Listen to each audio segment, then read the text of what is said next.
मकर राशि वाले मेरे मित्रों, आप सभी का बहुत बहुत स्वागत है मकर राशि भिंड यूट्यूब चैनल में। जुलाई के महीने में मंदिर में जाकर चुपचाप दान कर देना, यह एक छोटी सी चीज, और उसके बाद आप खुद भी आश्चर्य में पड़ जाएंगे कि आखिर आपकी किस्मत इतनी चमकदार कैसे हो सकती है, क्योंकि उसके बाद जो होगा वह आपको हैरान कर देगा। आपके जीवन की हर एक तकलीफ बिना किसी प्रयास, बिना किसी मेहनत के, बस आपके चाह लेने मात्र से ही अपने आप गायब होनी शुरू हो जाएगी। और हर वो चीज जो आप चाहते हैं, फिर चाहे वह करोड़ों की दौलत क्यों ना हो, संतान सुख क्यों ना हो, किसी का सच्चा प्यार ही क्यों ना हो, एक अच्छी नौकरी, घर मकान, या फिर अच्छा बड़ा व्यापार ही क्यों ना हो, सब कुछ आपकी ओर खिंचा चला आएगा। इस एक चीज में इतनी अधिक शक्ति है कि यह भयंकर से भयंकर दुर्भाग्य को भी सौभाग्य में बदल सकती है। तो आखिर क्या है यह चीज, और इसे मंदिर में दान करने के क्या नियम हैं, क्या शास्त्रीय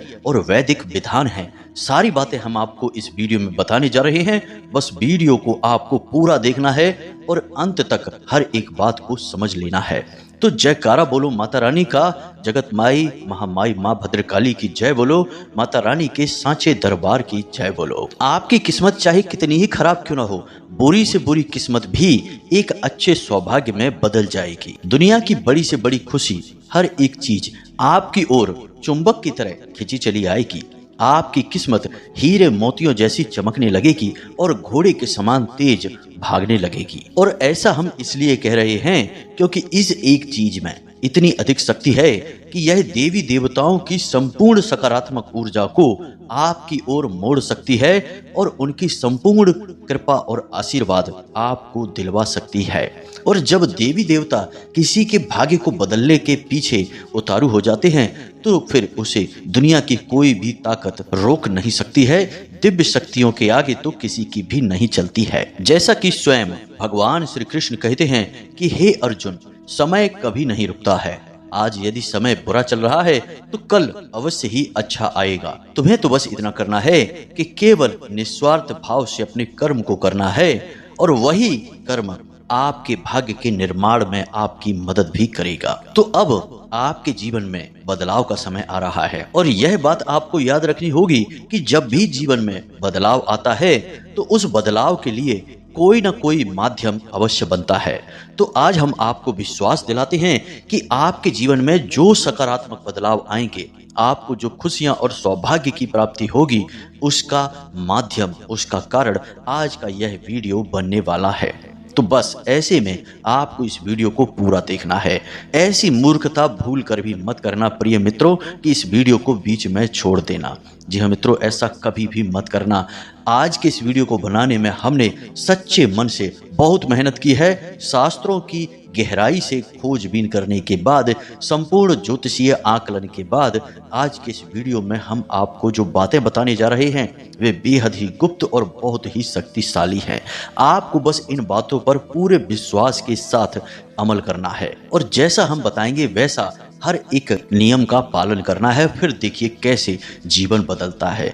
दोस्तों, भगवान श्री कृष्ण एक और बात कहते हैं कि हे पार्थ, विश्वास में बहुत अधिक शक्ति होती है। अगर विश्वास है तो वह बड़े से बड़े पर्वतों को भी अपने मार्ग से हिला सकता है, और यदि विश्वास नहीं है तो वह इस संसार के अस्तित्व को भी मिटा सकता है। तभी तो एक इंसान जब मन में दृढ़ विश्वास करके भगवान को पाने की कोशिश करता है तो भगवान को भी मजबूर कर देता है दर्शन देने के लिए। और वहीं जब एक इंसान विश्वास खो देता है तो वह आत्महत्या जैसे कुकृत्य को भी करने से पीछे नहीं हटता, यानी कि जीवन के अस्तित्व को ही समाप्त कर देता है। सारा खेल विश्वास का है। तो आज आपको भी विश्वास बनाकर रखना होगा कि आज के इस वीडियो को देखने के बाद 100% गारंटी के साथ आपका जीवन बदल जाएगा। और फिर आपके ऊपर माता रानी की कृपा और आशीर्वाद तो है ही, क्योंकि हम जो भी बातें आपको बताते हैं उन सभी बातों में कहीं ना कहीं माता रानी की अनुभूतियां, उनका आशीर्वाद, उनकी कृपा अवश्य ही शामिल रहती है। तो बस वीडियो को पूरा देखिए, बातों को अच्छी तरह से समझिए और अपने जीवन को अपने हाथों से ही बदल डालिए। जी हाँ मित्रों, और यह वर्षों में नहीं, महीनों में नहीं, कुछ ही दिनों में होगा। तो बस चलिए आज के इस वीडियो की शुरुआत करते हैं। लेकिन इससे पहले आपसे एक निवेदन है कि माता रानी की कृपा और आशीर्वाद आपके ऊपर बनी रहे, इसके लिए आपको सच्चे दिल से, सच्चे मन से, भक्ति भाव के साथ माता रानी का आभार व्यक्त करना ही होगा। तो कमेंट बॉक्स में लिखिए, जय मां भद्रकाली कृपा करो। माता रानी आपके ऊपर पूरी कृपा और आशीर्वाद बनाए रखेंगी।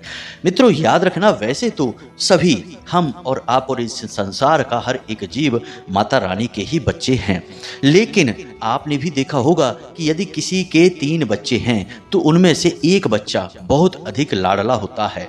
2 बच्चों से भी प्रेम होता है, परंतु एक से कुछ ज्यादा ही हमदर्दी और प्रेम होता है। इसका कारण यह होता है कि वह बच्चा भी अपनी माँ से, अपने पिता से अधिक प्रेम करता है, उन्हें रिझाने के लिए अधिक प्रयास करता है। तो ठीक इसी प्रकार माता रानी के सभी बच्चे हैं, हम और आप, लेकिन उनके लाडले बनने के लिए हमें अधिक प्रयास करने होंगे, थोड़ा उन्हें रिझाना होगा। और जब हमारे प्रयास अधिक होंगे तो हमारे पास माता रानी का प्रेम और आशीर्वाद भी अधिक होगा ही। यह सब कुछ प्रेम और विश्वास के ऊपर ही तो है। और जैसे जैसे माता रानी के ऊपर आपका विश्वास, प्रेम गहरा होता जाएगा, आपके जीवन में हर एक कष्ट अपने आप समाप्त होता चला जाएगा। अब इसी के साथ साथ माता रानी के इस तुच्छ दास का आपसे एक छोटा सा निवेदन और है कि यदि आप इस चैनल पर पहली बार आए हैं तो आप इस चैनल को सब्सक्राइब अवश्य कर लें। बगल में जो घंटी का निशान है उसे भी अवश्य दबा ही दें। ऐसा करके आप हमारे और माता रानी के दिव्य परिवार के सदस्य बन जाएंगे। फिर जब आप परिवार के सदस्य हैं ही तो फिर हम जो भी पूजा पाठ, आराधनाएं, साधनाएं माता रानी की सेवा में करते हैं, उन सब का कहीं ना कहीं कुछ न कुछ अंश, हिस्सा आपको भी अवश्य प्राप्त होगा, क्योंकि परिवार में तो सारी चीजें बराबर बांटी जाती हैं। तो चलिए जल्दी से चैनल को सब्सक्राइब करिए, फिर आगे बढ़ते हैं। तो अब दान का महत्व कितना अधिक है, यह आपको समझाने के लिए शास्त्रों के अनुसार थोड़ा सा इसका विधान आपको बता देते हैं। तब आपको पता चलेगा कि दान करने से कितने बड़े बड़े कार्य किए जा सकते हैं। तो हमारे जो हिंदू धर्म है इसमें 4 युगों का वर्णन मिलता है। सबसे पहले सतयुग, फिर त्रेता, फिर द्वापर, फिर कलयुग। तो जो सतयुग होता है उसमें धर्म के 4 स्तंभ होते हैं, या यूं कहें कि पैर होते हैं, जिनका पालन करके भगवान को प्राप्त किया जा सकता है। और वे स्तंभ हैं सच्चाई यानी सत्य, उसके बाद तपस्या यानी तप, उसके बाद अनुष्ठान और उसके बाद दान। अब इसके बाद आता है त्रेता युग। त्रेता युग यानी कि 3 खंभों वाला युग, इसलिए इसे त्रेता कहते हैं। तो त्रेता युग में एक खंभा कम हो जाता है यानी सच्चाई हट जाती है, अब रह जाता है तप और अनुष्ठान और दान। इसके बाद आता है द्वापर युग यानी 2 खंभों वाला युग, यानी 2 कार्य करके भगवान को प्राप्त कर सकते हैं, एक अनुष्ठान और दूसरा दान। इसके बाद आता है कलयुग। यह कलयुग ऐसा युग है जिसमें कि धर्म के पास सिर्फ एक ही पैर या एक ही खंभा है और उस खंभे का नाम है दान। जी हाँ मित्रों, अब आप समझिए कि दान कितना शक्तिशाली है और दान करने से हम क्या क्या हासिल कर सकते हैं और भगवान को कैसे प्रसन्न कर सकते हैं। लेकिन अब आज के समय में तो हमें ऐसा लगता है जैसे कि इस भयंकर कलयुग में दान का खंभा भी हिल चुका है, क्योंकि लोग दान को भी बिजनेस बना चुके हैं, दिखावे की, प्रचार की सामग्री बना चुके हैं। दान करते हैं थोड़ा सा और दिखावा इतना ज्यादा कर देते हैं कि जैसे यही सबसे बड़े धर्मात्मा दानवीर कर्ण हैं। यानी कि कोरा आडंबर है, 100 रुपए का दान करके 1000 रुपए की पब्लिसिटी और पब्लिक की सिंपैथी हासिल कर लेने का व्यापार बन गया है। तो ऐसा दान आपको नहीं करना है, किसी को भी नहीं करना है। यह दान तो पाप का भागी बना देता है। तो हमने आपको ये सारी बातें इसलिए बताई हैं कि ना केवल आपको ज्योतिष बल्कि साथ ही साथ धर्म का भी ज्ञान होना बहुत आवश्यक है। मित्रों, याद रखना कि ज्योतिष भी आध्यात्म की ही एक धारा है। बिना आध्यात्म के ज्योतिष बिल्कुल वैसा ही है जैसे किसी इंसान के संपूर्ण स्वस्थ शरीर में आंखें और कान ना हो। यानी कि ना तो ज्योतिष फिर कुछ देख सकता है और ना ही कुछ सुन सकता है। यदि धर्म उसके साथ है तो उसे सही दिखाई भी देगा और सही सुनाई भी देगा और वह सही फैसले लेकर भविष्यवाणियां भी कर सकता है। जी हाँ मित्रों, इसलिए हम आपको समय समय पर धर्म से जुड़ी बातें भी बताते रहते हैं, अलग अलग पुराणों और वेदों से लिए गए व्याख्यान भी समझाते रहते हैं। अब हमारे इस वीडियो पर या अन्य किसी वीडियो पर केवल वही इंसान टिक सकता है जो धार्मिक है, जिसके मन में आस्था है और भगवान के प्रति पूर्ण विश्वास है। अधर्मी और ड्रामेबाज लोग जो 1 मिनट में ही सारा ज्ञान ले लेना चाहते हैं, ऐसे लोग तो हमारे वीडियो पर टिक ही नहीं सकते हैं और ऐसे मूर्ख लोगों की हमें आवश्यकता भी नहीं है, क्योंकि ऐसे लोगों का तो भगवान ही मालिक है। कोई गुरु इन्हें कुछ भी नहीं सिखा सकता है, ये स्वयं महागुरु होते हैं। खैर चलिए मित्रों, अब हम आपको बताते हैं कि आपको इस जुलाई के महीने में जितना जल्दी हो सके उतना जल्दी कौन सी चीज है जाकर मंदिर में दान कर देनी है, जिससे आपका उद्धार हो जाएगा। लेकिन इससे पहले एक चीज है जो आपको ध्यान देनी है कि शनिदेव बकरी चाल में चल रहे हैं और कुंभ राशि में बकरी हैं, यानी अपनी स्वराशि अपने घर में ही बकरी हो गई हैं। अब वैसे तो शनिदेव की दृष्टि ही बकरी होती है और बकरी का मतलब होता है तिरछा या फिर नकारात्मक। जी हाँ मित्रों, तो जब शनिदेव की दृष्टि भी बकरी है और चाल भी बकरी हो चुकी है, यानी कि शनिदेव के जो दुष्परिणाम हैं वे और भी खतरनाक हो चुके हैं। तो अब ऐसे में आपको कुछ जरूरी सावधानियां हैं जो जरूर से जरूर अपने जीवन में शामिल कर लेनी हैं। पहली सावधानी आपको यह कि कोई भी वाहन आप चला रहे हैं तो उसे पूरी सावधानी और सतर्कता के साथ चलाएं। जरा भी लापरवाही आपने दिखाई तो दुर्घटना होने की पूरी गुंजाइश है। भारी मशीनरी का प्रयोग करते हैं, किसी कारखाने में हैं तो मशीनरी को पूरी सतर्कता के साथ प्रयोग करें, अन्यथा कोई हादसा हो सकता है। इसी के साथ साथ महीने की कुछ तारीखें हैं और कुछ दिन हैं। इन दिनों और तारीखों पर आपको किसी भी प्रकार का कर्जा नहीं लेना है, ना ही देना है और ना ही किसी प्रकार का खर्चा करना है। जी हाँ मित्रों, कैसा भी खर्चा हो, घर गृहस्थी का ही खर्चा हो तो आप इन तारीख और दिनों को टाल दें, उसके बाद खर्चा करें तो आपके लिए हितकर होगा। यह एक बहुत बड़ी जानकारी है मित्रों, और हम जो आपको बता रहे हैं ऐसा कोई आपको पूरे YouTube पर नहीं बता सकता है। लोग बस ऊपर ऊपर की बातें करते हैं और फिर कहते हैं कि हमसे संपर्क करो, हम आपकी कुंडली देख लेते हैं, यानी आपसे पैसा कमाना चाहते हैं। लेकिन हम आपको माता रानी की सेवा करने के भाव से ज्ञान देते हैं, तो जो ज्ञान हम आपको दे रहे हैं वह शुद्ध है, पवित्र है और सटीक है। तो ध्यान से सुनिए कौन सी हैं वे तारीखें और दिन जिनमें आपको ऐसे कार्य नहीं करने हैं जो पैसे से जुड़े हुए हैं। जी हाँ मित्रों, तो ध्यान से सुनिए, वह विशेष दिन है शनिवार। और तारीख की बात कर लेते हैं तो महीने की 8 तारीख, 17 तारीख और 26 तारीख, इन 3 तारीखों को आपको बचाना है। कोई विशेष डील नहीं करनी है, कोई भी किसी से पैसे का लेन देन नहीं करना है, कोई भी महत्वपूर्ण जरूरी कार्य इन दिनों पर नहीं करना है, इन्हें आपको टाल देना है। अब इसी के साथ साथ कुछ और छोटी छोटी चीजें हैं लेकिन इनके प्रभाव बड़े रहेंगे। आप समझिए, लोहे की कोई भी चीज किसी को भी ना प्रयोग के लिए दें और ना ही दान करें। काले रंग के अपने कपड़े, अपने प्रयोग के सामान यानी जूते हैं, कपड़े हैं, जो भी कुछ आप काले रंग की वस्तु प्रयोग करते हैं किसी को भी ना दें, ना दान करें। जी हाँ मित्रों, वैसे भी हम आपको बता दें कि हमारे हिंदू धर्म में दान का जो विधान है वह मंदिर से जुड़ा हुआ है, यानी कि भगवान के सामने जो दान किया जाता है वही दान होता है। यदि आप कहीं भी सड़क के किनारे, बाजार में किसी को कुछ दे देते हैं तो वह आपकी इंसानियत है, लेकिन धर्म की नजर में वह श्रेष्ठ दान नहीं कहा जाएगा। हाँ, इससे यह तो हो जाएगा कि आपकी इंसानियत उत्तम है, आपके अंदर मानवता के प्रति प्रेम और दया है, तो भगवान की कृपा आपको मिलेगी। लेकिन दान के सही नियम और विधान तो केवल मंदिर में दान करने से ही जुड़े हैं। तो बस इन सावधानियों को आप बनाकर चलें। अब एक बात हम आपको यहाँ पर और बता दें कि शनिदेव जब वक्री होते हैं तो राहु केतु बहुत ज्यादा सक्रिय हो जाते हैं, यानी कि राक्षस ग्रह शनिदेव की इसी वक्र दृष्टि का इंतजार करते हैं, वक्र चाल का भी इंतजार करते हैं। तो ऐसी अवस्था में राहु आपके ऊपर बुरा प्रभाव डाल सकते हैं, यानी कि आपको नकारात्मक चीजों में, नेगेटिव लोगों के पास बैठने में मजा आने लगेगा, गलत कार्य की तरफ आपका आकर्षण बढ़ने लगेगा। कोई आपको जरा सा भी ऑफर देगा और आप शराब पी सकते हैं, जुआ खेल सकते हैं, गलत से गलत कार्य को भी कर सकते हैं। आपको इसमें कुछ भी गलत या बुरा समझ में नहीं आएगा।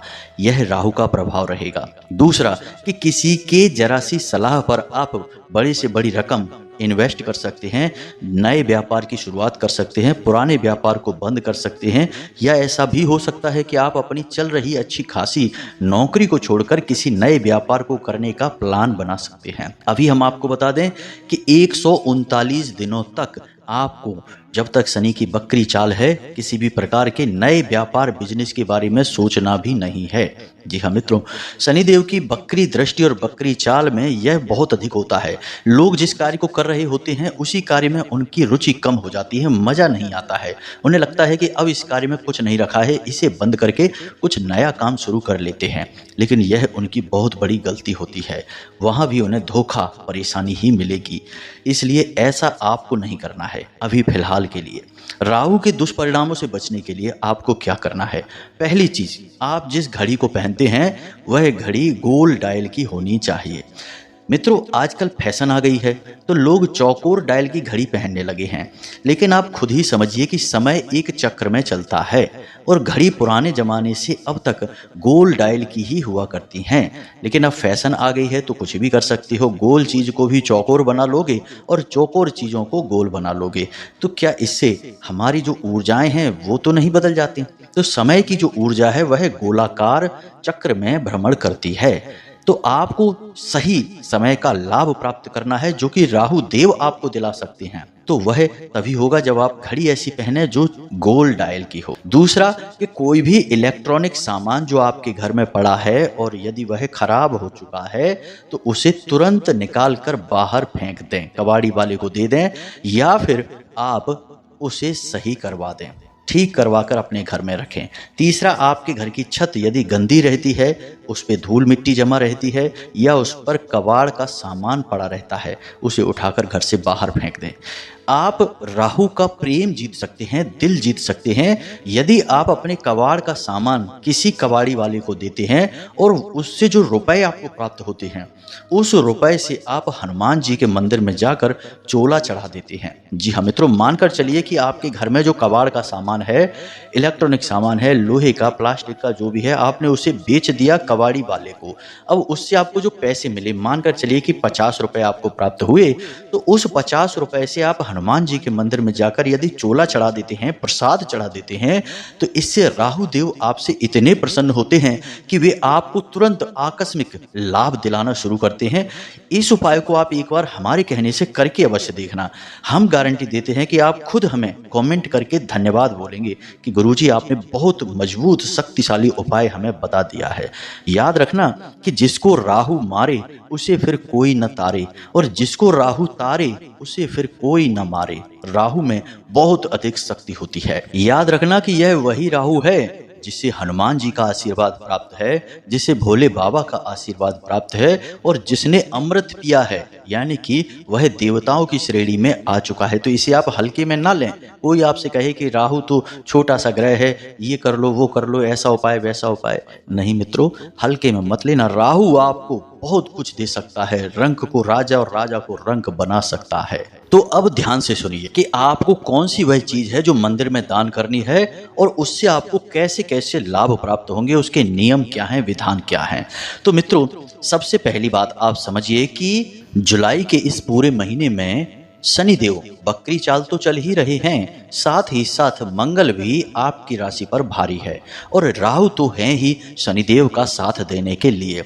अब शनि, राहु और मंगल तीनों को एक साथ आपको प्रसन्न करना है। तीनों प्रसन्न हुए तो आपको रातों रात माला माल करेंगे, और अप्रसन्न हुए तो मिट्टी में मिला देंगे। तो इसके लिए आपको हम बताते हैं एक बहुत ही शक्तिशाली चीज, और इसे आपको दान करना है हनुमान जी के मंदिर में। जी हाँ मित्रों, तो यह एक चीज असल में एक कंप्लीट पैकेज है, यानी कि एक सामग्री का पूरा बंडल बनेगा। तो क्या क्या चीजें इसमें शामिल होंगी, इन्हें आप ध्यान से समझिए। सबसे पहली चीज, एक माचिस का पूरा बंडल आप लीजिए, जिसमें कि 10-15 माचिसें शामिल हों। इसी के साथ साथ 5 आसन और 5 हनुमान चालीसा की किताबें और थोड़ा सा लाल सिंदूर। जी हाँ मित्रों, जो हनुमान जी पर चढ़ता है, जिसे लोग अपने माथे पर लगाते हैं। इन चीजों को आपको शनिवार के दिन हनुमान जी के मंदिर में जाकर दान कर देना है। जी हाँ मित्रों, अब इस दान से आपको क्या लाभ होगा, इसे भी आप समझिए कि जब आपके द्वारा रखी गई माचिस, आपके द्वारा रखा गया सिंदूर, आपके द्वारा रखी गई किताबें और आसन मंदिर में प्रयोग होंगे, तो जितने भी लोग मंदिर में आएंगे वे जो चालीसा का पाठ करेंगे वह आपकी किताब होगी, जो आसन पर बैठेंगे वह आपके द्वारा दिया गया आसन होगा, जिस माचिस से दीपक जलाएंगे वह माचिस भी आपने दान की है। यानी कि मंदिर में जितने भी लोग आएंगे और जितने भी पूजा पाठ क्रिया करेंगे उस सब क्रिया में कहीं ना कहीं आंशिक रूप से आपकी भागीदारी रहेगी। इसी के साथ साथ आप कम से कम 3 झाड़ुएं भी मंदिर में दान करते हैं। यह भी बहुत ज़्यादा शक्तिशाली क्रिया है। इससे माता लक्ष्मी बहुत अधिक प्रसन्न होती हैं। तो मंदिर में जो सफाई होगी उसमें भी आपकी भागीदारी हो गई। अब आपने मंदिर में चारों तरफ हर एक क्रिया में अपना हिस्सा, अपनी भागीदारी नियुक्त कर ली है। तो अब आपके ऊपर हनुमान जी की चारों तरफ से कृपा आएगी, और जब हनुमान जी की कृपा आपके ऊपर आएगी तो फिर कितनी ही बुरी परिस्थिति हो, कितना ही नकारात्मक परिणाम, नकारात्मक भाग्य आपका चल रहा हो, वह क्षण भर में सौभाग्य में बदल जाएगा। तो अब आपको यह जो दान है यह आप किसी भी शनिवार के दिन जाकर कर सकते हैं, या फिर जुलाई के पहले दिन भी आप कर सकते हैं। दिन का ऐसा कोई विशेष नियम नहीं है, लेकिन इस दान को करते समय कुछ चीजों का आपको ख्याल रखना होगा। सावधानियां हैं, जैसा कि हमने शुरुआत में कहा था कि दान को आपको प्रचार नहीं करना है। हमारे हिंदू धर्म में दान के बारे में ऐसी कहावत है कि एक हाथ से दान दिया तो दूसरे हाथ को भी पता नहीं लगना चाहिए। कहने का मतलब यह है कि आपका कितना ही कोई सगा संबंधी क्यों ना हो, जीवन साथी ही क्यों ना हो, आपने जब दान किया तो उसके बारे में किसी से कोई चर्चा नहीं, किसी को भनक नहीं।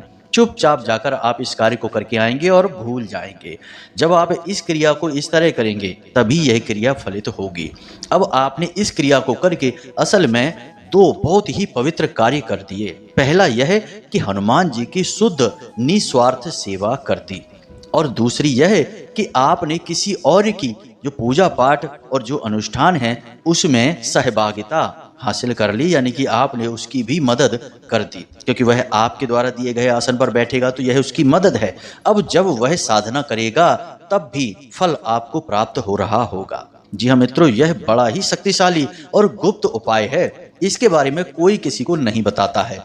असल में इन उपायों के बारे में लोग चर्चा ही तब करते हैं जब किसी से मोटी रकम मिल रही होती है। यह व्यापार और बिजनेस बना लिया है लोगों ने। लेकिन हम तो माता रानी के सेवक हैं, तो हमें तो इससे कोई मतलब नहीं है। हमारी देखभाल तो माता रानी स्वयं करती हैं, हमें किसी की जरूरत नहीं है। बस हमारी एक ही आस है कि आपको जीवन में सदगति प्राप्त हो, उन्नति मिले, आपके जीवन में बरकत आए। तो मित्रों, उम्मीद है कि जो बातें हमने आपको बताई हैं वे आपको अच्छी तरह से समझ में आ गई हैं। बातें बिल्कुल सरल हैं, धार्मिक हैं, पवित्र हैं, कुछ भी इतना कठिन नहीं है। बस आपको सारे नियम और विधान को मानना है, कहीं भी गलती नहीं करनी है, वरना सब क्रिया कराए पर पानी फिर जाएगा। अब यदि कोई प्रश्न आपके मन में उठता है तो आप बेफिक्र होकर प्रश्न हमसे पूछ सकते हैं कमेंट करके, या फिर डिस्क्रिप्शन में दिए गए व्हाट्सएप नंबर से आप हमसे संपर्क कर सकते हैं। सीधे धाम से जुड़ सकते हैं, माता रानी की कृपा सीधे प्राप्त कर सकते हैं, अपने सवालों के जवाब भी आप प्राप्त कर सकते हैं। अब आपके मन में एक यह प्रश्न भी अवश्य आया होगा, जो लोग सक्षम नहीं हैं, जिनकी क्षमता नहीं है इतनी सारी चीज़ों को एक साथ खरीदने की, क्योंकि सबकी अपनी परिस्थितियां होती हैं, तो आपकी जितनी क्षमता है आप उतना दान करें। जी हाँ मित्रों, आप माचिस का एक बंडल खरीद सकते हैं तो वही खरीद लें। यदि आप 5 आसन खरीद सकते हैं तो वही खरीद लें। यदि आप हनुमान चालीसा की 5 किताबें खरीद सकते हैं तो वही खरीद लें। जो आपकी क्षमता है, जो आपका भाव है, बस उतना ही आप कर दें। उतने से भी आपको उतना ही फल प्राप्त होगा जितना कि संपूर्ण सामग्री देने वाले को प्राप्त होगा, क्योंकि आपका भाव तो उतना ही है। आपकी सामग्री भले ही कम हो, लेकिन भावना तो बिल्कुल उतनी ही है जितनी कि संपूर्ण सामग्री देने वाले की है। तो भावनाएं ही तो भगवान देखते हैं, सामग्री तो भगवान नहीं देखते। चीजों से भगवान का क्या लेना देना? भगवान के लिए चीजों की कोई कमी थोड़े ही है। वो तो जब चाहे तब, जो चाहे वो एक चुटकी में अपने पास मंगा सकते हैं। तो वे आपसे चीजें नहीं मंगाना चाहते, वे असल में आपकी भावनाएं देखना चाहते हैं। तो बस आपको अपना भाव मजबूत रखना है। तो इसी के साथ साथ आज की इस वीडियो को विराम देते हैं। सच्चे मन से पूरे भाव के साथ कमेंट बॉक्स में लिख डालिए, जय बजरंगबली, जय श्री राम, जय मां भद्रकाली अवश्य लिखना। हमेशा हंसते रहिए, मुस्कुराते रहिए, सकारात्मक रहिए। याद रखना कि माता रानी की पूरी कृपा और आशीर्वाद आपके ऊपर है, तभी आप इस वीडियो को यहाँ तक देख पाए हैं। तो सच्चे मन से कहिए, जय माई की, जय मां भद्रकाली। माता रानी आपका कल्याण करें। धन्यवाद।